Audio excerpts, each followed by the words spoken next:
Hi folks, Phil here from My VR Story. Thank you very much for stopping by.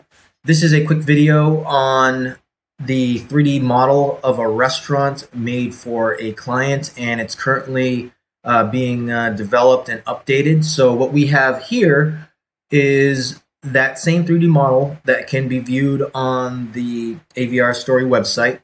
Unfortunately, this version that I have running right now can't be viewed, and part of the reason is just investigating, making sure I can get the textures and things like that onto the model. But in the meantime, this video kind of shows a much higher fidelity and detail of the 3D model.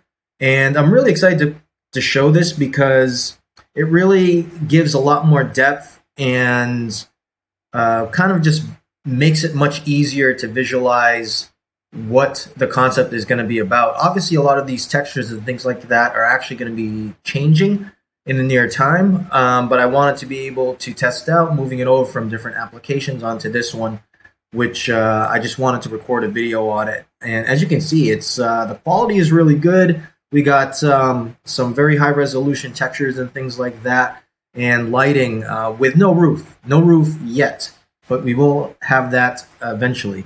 But again, this is just showing some of the levels of detail that can be added and will be continuously added once the project continues further. But one of the great things that I wanted to show is just the level of detail and realism that can be captured just by applying, these CAD drawings into 3D modeling software. So with that in mind, I hope you enjoy the video, but be on the lookout for more updates on this project. I'm really excited about it and looking forward to continuing developing it and coming up with a final version of the concept. So thank you very much and talk to you soon.